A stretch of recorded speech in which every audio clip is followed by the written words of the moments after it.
Should you do the Viome home test, and what will the results tell you?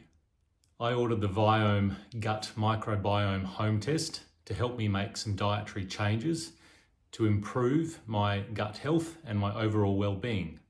I'm specifically looking for help with the chronic inflammation of my hip osteoarthritis, to help with my cognitive processing, and to help with my cycling performance in general.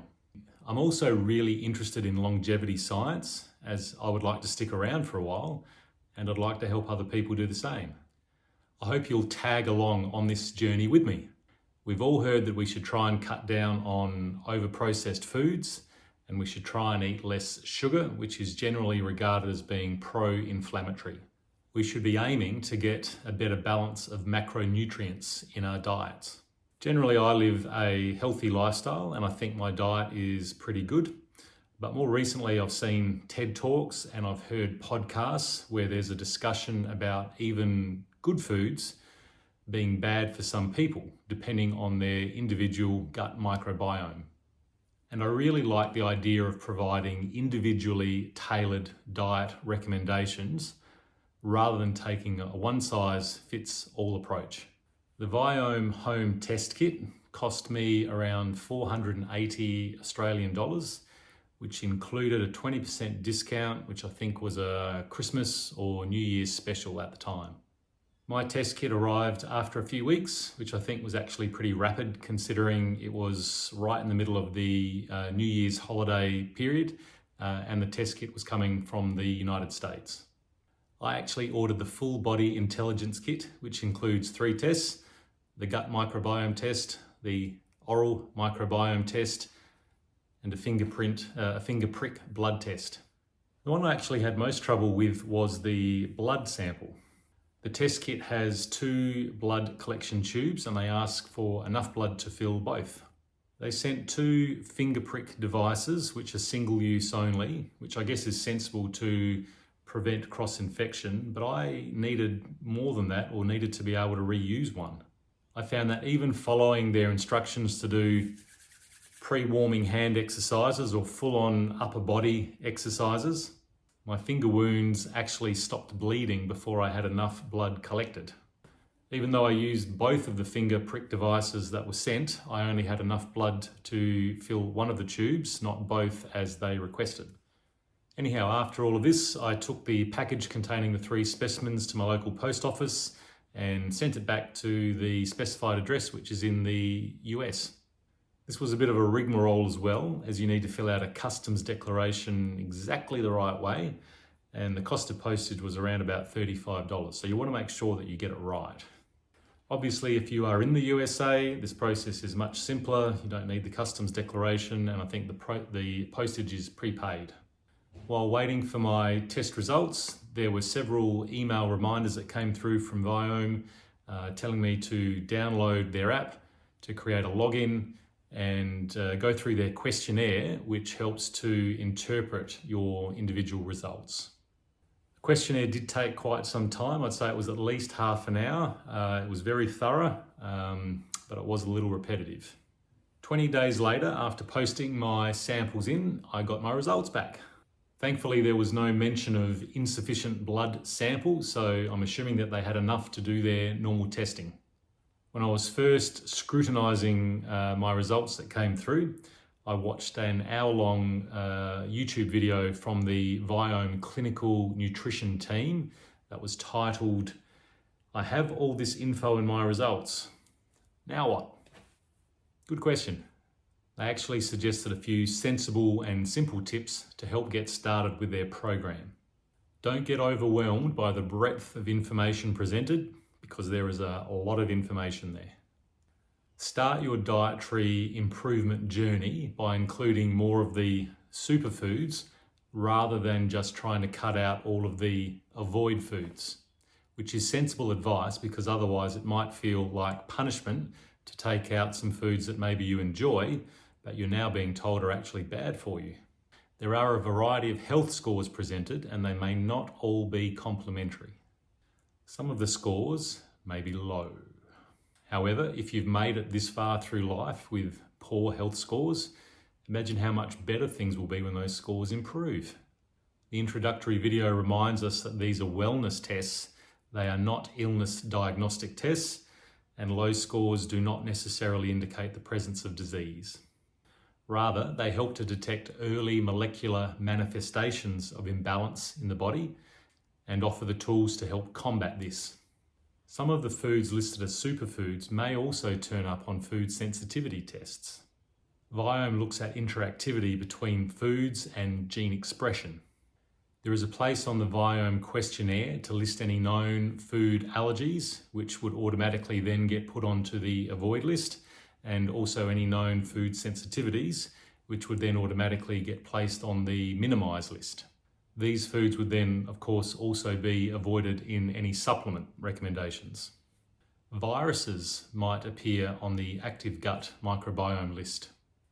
The video said that most gut viruses are from plant-based foods, and they can often be eliminated by dietary adjustments, taking out those foods. Is it okay to have some of the Minimise foods? The video says that in general, a diversity of foods leads to a diversity of gut microbiome, which in general is beneficial. But they suggest that these Minimise foods should make up no more than 20% of your daily food intake. The video points out that the avoid foods are a list which should be followed for an initial period of 6 months. This allows any food viruses that the gut is interacting with to be eliminated. After this, these foods can potentially be reintroduced as a trial. At the end of the video, there was a quick but very interesting discussion about alcohol. I drink far less alcohol now than I did for most of my younger adult years, but I don't think I would ever choose to give up alcohol altogether. However, in the context of optimizing gut health, this discussion definitely made me pause to think. In the past, I've heard good reports about alcohol, that it helps to thin the blood. Many years ago, there was even a government campaign here in South Australia which said that it was safe, if not beneficial, for men to drink up to 4 standard drinks of alcohol per day, and for women to drink up to 2 standard drinks of alcohol per day. However, the universal advice now seems to be that there is no amount of alcohol that is good for you, or even safe for you. Alcohol is just plain bad for your body. It terrorizes your liver, and it wipes out your gut flora, which is the microbiome that you're trying to preserve. This is why we use alcohol swabs on our skin before injections and before needling therapy. It wipes out all the bugs. So what were my results and how were they presented? When your personalised Viome test results go live on your app and on their website, you certainly need to take a deep breath because there is an enormous amount of information to wade through. It would be very easy to become completely overawed by all of these scores and results and recommendations. The homepage of my Viome Personalised results shows a summary of my health profile. It tells me that I have 6 scores in need of improvement, which concerningly are written in red typeface.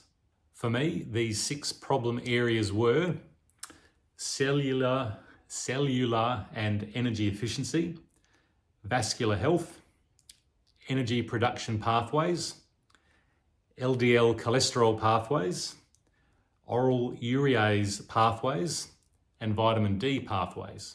These 6 suboptimal results were from an overall list of 70 different scores. The rest of these scores show either a good result or an average result.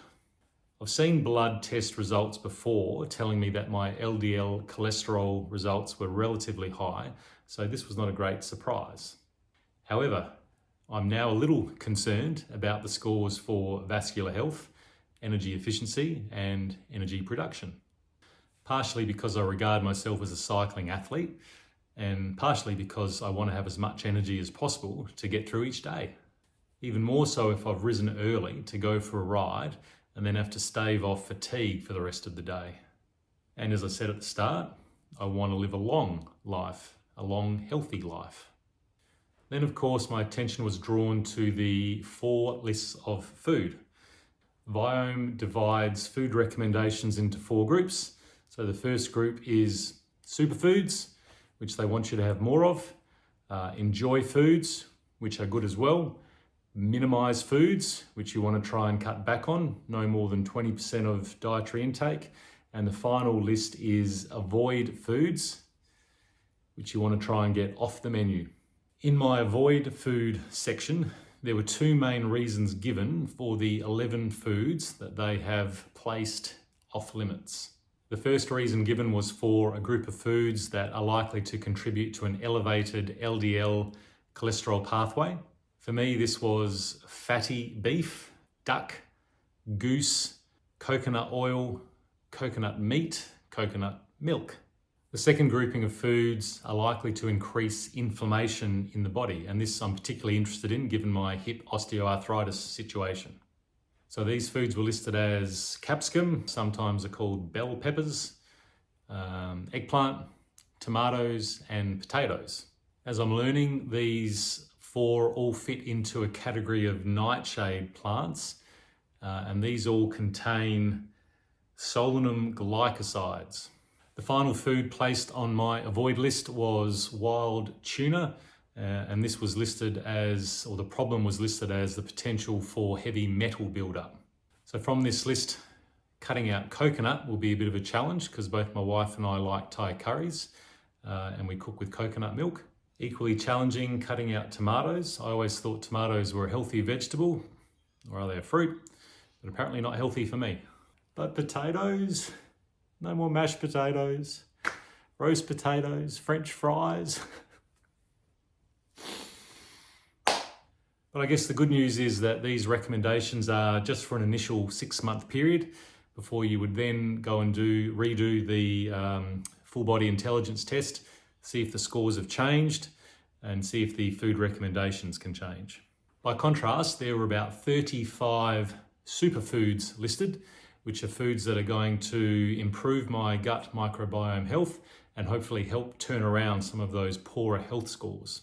On this list, I was particularly pleased to see cocoa because I really enjoy dark chocolate, coffee because coffee, mushrooms, I have these quite frequently as part of my breakfast, oats because I also have these for breakfast frequently, and peanuts, which I love as a snack. So I've waded through some of this initial data and information, and my first step will be to try and really cut out these avoid foods as they've been presented and trying to include as many of the superfoods as often as I can. As I alluded to before, there is a huge amount of data and resources on the Viome website and the various Viome channels. This includes links to many of the research articles upon which the recommendations are based. I'll be trying to dig deeper into these so I can report back on what I find that makes sense and also anything that I see that might be a bit controversial. Obviously later this year, in about 6 months' time, I intend to retake the full body intelligence test to see if the results have changed, what the new recommendations are, and hopefully I can put some of the previous avoid foods back into my diet. Part of the Viome offering is to create personalised supplements to make up for any dietary deficiencies. I am considering trialling these as well, however they are not cheap. If you have any questions about the Viome tests or the way that the results and recommendations are presented, let me know in the comments.